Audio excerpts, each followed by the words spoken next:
Print এবং electronic মিডিয়ার সম্মানিত সাংবাদিক বৃন্দ, আমাদের মতো লোক সংসদে গেলে দেশ ঠিক থাকবো, দেশের মানুষ ঠিক থাকবো, ধর্ম ঠিক থাকবো। এই জন্য অনেক অপশক্তিরা আমাদেরকে ভয় পায়। এই ভাগলা গেলে না জানি কিতা করে রে বাপ ডাইলা মিলা দিরা কোন দুর্নীতি রাখতাম না। কথা বলেন ঠিক না বেঠে? দেশদ্রোহী, ধর্মদ্রোহী, সার্বভৌমত্বের বিরুদ্ধে আচরণ যারা করবে এদেরকে আমরা ছাড় দিয়ে কথা বলবো না। কথা বলেন ঠিক না বেঠে? ফির মাশায়েখরা এখন আগের চেয়ে অনেক ডেভেলপ ইনশাআল্লাহ।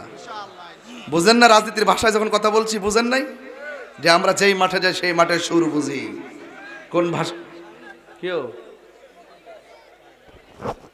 হ্যাঁ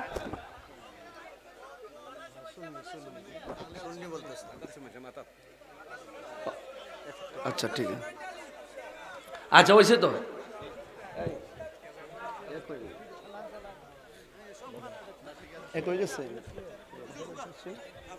আচ্ছা অসুবিধা নাই না, উনি একটা লাভ দিছিল আর কি, একটা ফাল মারছিল। মনে করছি যে কোনো জজবা এসে গেছে নাকি, যদি শারীরিক সমস্যা তাহলে মেডিকেলে পাঠাবো, আর যদি প্রেমের জজবা তাহলে এখানে আরো একটু জজবা দিয়ে দিব। মারা বছরে কোনো কেন প্রেম রোগের ওষুধ তো প্রেম হয় নাকি আর কিছু? সব রোগের ওষুধ আছে, মনের রোগের ওষুধ নাই। আপনারা আওয়াজ করে কোন ইজ্জতের মালিক কেডা? কষ্ট হচ্ছে আপনাদের? হ্যাঁ, জনম জনম যদি গাহি তোমার মহিমা গাওয়া শেষ হবে নাহি। দয়া করো মায়া করো, দয়া করো মায়া করো, ও হে দয়াবান তুমি রহমান, তুমি মেহেরবান। একটা জবানও বন্ধ রাখবেন না, জবান খুলে মায়ার সুরে বলুন সুবহানাল্লাহ। আমার নবী যখন ওপেন কালিমার দাওয়াতে কাফেররা সরে গেল, কাফিররা যখন গোপনে আমার নবীকে মারার জন্য ষড়যন্ত্র শুরু করলেন, ইসলামের নাম নিশানা মুছে ফেলতে চায়, আল্লাহর কথা ছাড়া তো আমার নবী কোনো কথা বলে وَمَا يَنطِقُ عَنِ الْهَوَى إِنْ هُوَ إِلَّا وَحْيٌ يُوحَى। আল্লাহ বলে, বন্ধু আপনার বিপরীতে তারা ষড়যন্ত্র লিপ্ত, আজ বসে থাকবেন না, আপনি নেমে যান। সাহাবায়ে কেরামদেরকে নিয়ে আমার নবী একটা মাজলিসে শুরা করলেন, পরামর্শ সভা করলেন। সাহাবায়ে কেরামরা বলল, ইয়া রাসূলুল্লাহ, সত্য প্রতিষ্ঠায় প্রয়োজনে জীবন দিব কিন্তু ঈমান দিব না, আপনি হুকুম দেন, আমরা মাঠে নামতে প্রস্তুত। সময় নির্ধারণ হয়ে গেল 17ই রমজান। সাহাবায়ে কেরাম রোজা রেখেছেন, রোজা। আর কাফেররা গায়ের মধ্যে তেল তুল মাইক্কা রেডি, যেই কোনো মূল্যে আমার নবীকে মারতে হবে, সাহাবায়ে কেরামকে শেষ করে দিতে হবে, ইসলামের নাম নিশানা মুছে ফেলে দিতে হবে। কিন্তু আল্লাহর হাবিবকে সাহায্য করবেন কে? আরো বড় করে বলো কে? ও পৃথিবীর মানুষ, ও আমার জগন্নাথপুরের বাবা, ও আমার নন্দীর গাঁয়ের বাবা, সাচায়নের বাবা, শুধু একটা কথা বলে যায়, এই বদরের প্রান্তর থেকে একটা শরীরের মধ্যে জিদ নেন, জিদ। আমরা জীবন দিব কিন্তু ঈমান দিব না। আল্লাহর হাবিব সাহাবায়ে কেরামদেরকে নিয়ে ময়দানে যাবে, ওই মুহূর্তে আমার নবীর সাথে দুইটা সন্তান, ছোট ছোট বাচ্চা, আমার নবীর সঙ্গে জিহাদের ময়দানে রওনা দিয়ে দিল। যুবক ভাইয়েরা, কেউ আছে সামর্থ্য নিয়ে গেছে, কেউ আছে মহব্বত নিয়ে গেছে, আমার নবীর সঙ্গে জিহাদের ময়দানে চলে গেল। ওই মুহূর্তে যাওয়ার পর কাফেররা যেই জায়গার মধ্যে দাঁড়াইছে, এই জায়গাটা হলো শক্ত মাটি, আর মুসলমানরা যেই জায়গার মধ্যে দাঁড়াইছে, এই জায়গাটা হলো বালু মাটি। হ্যাঁ বন্ধুগণ, দুই জায়গায় দুই গ্রুপ দাঁড়ায় গেছে।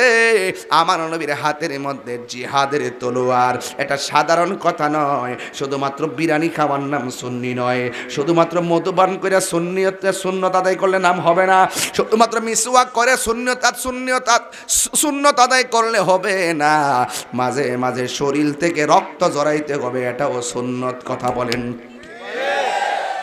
সুন্নাত নয় শুধু দাওয়াতের মেহমান, সুন্নাত নয় শুধু খাওয়া শেষে মধুপান, আরো কিছু সুন্নাহ আছে তুমি জানো কি? জানলেও জীবনে কখনো তা মানো কি? জানলেও জীবনে কখনো তা মানো কি? সুন্নাত নয় শুধু নির্জনে ধ্যানে যাওয়া, আর সুন্নাত হলো পাথরের আঘাত খাওয়া, ঠিক কিনা? মাঝে মাঝে পাথরের আঘাত খাওয়া লাগবে, তলোয়ার দিয়ে গর্দান কাটা লাগবে। অনেকে আমার বলে হুজুর আপনার প্রোটেকশন কি? আমি বললাম প্রোটেকশন আমার রব, আমি কাউরে ভয় পাই না। আমি যদি ভয় পাই তাহলে আমার ইমানে নুকসানিয়ত আসবে। আমি হাজার মাটির নিচে গেলেও আল্লাহ যদি আমারে ধরে আমি বাঁচতে পারবো না। আমার মরণের কতদিন বাকি আমি জানিলাম না গো আল্লাহ, মরণের কতদিন বাকি আমি জানি, আমি কখন মরবো আমি জানি না। এই জন্য আমি তো একদিন মরে যাব। আইসিউর মধ্যে ঢুকাইলেও বাঁচাইবার কোনো ক্ষমতা নাই। আপনার শ্বাসটারে চিরতরে বন্ধ করে দেওয়ার মালিক হলো একজন। জবানটা খুলে বলুন তিনি কে? বন্ধুরে ও জগন্নাথপুরের বাবা, আমার নবী আপনার নবী রাহমাতুল্লিল আলামিন যুদ্ধের ময়দানে সাধারণ কথা না, যারা আকাশের মেঘমালা ছায়া দেয়, যা পসিনা মোবারক কপালে বাসলে মণিমুক্তার মতন চকচক করে। যেই নবীর বদন মুবারকে পাত মানে মশা মাছি বসে নাই, ওই নবীর বদন মুবারকের বরাবর তীর ধরেছে, এটা কি মানা যায়? এটা মানা যায় না রে।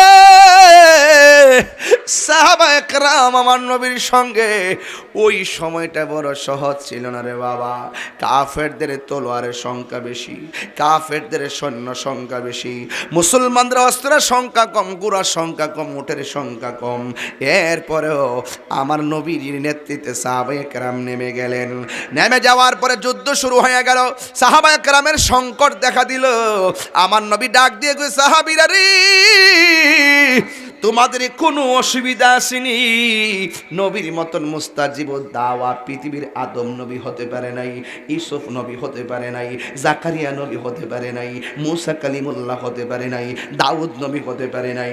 নবীর মতন মুস্তাজিব দাওয়া পৃথিবীর কোনো নবী হতে পারে নাই। মানুষ তো দূরের কথা, ঠিক কিনা বলেন না কেন? আমার নবী দুইটা হাত বাড়াই দিছে, সাহাবারে ডাক দিয়ে কয়, সাহাবীরা যুদ্ধের ময়দানে এসেছো, জানি তোমরা রোজা, রোজার কারণে কি ক্লান্তি লাগতেছে নাকি? ইয়া রাসূলুল্লাহ, না না না, রোজার কারণে ক্লান্তি লাগে না গো, রোজার কারণে বড় শক্তি লাগতেছে।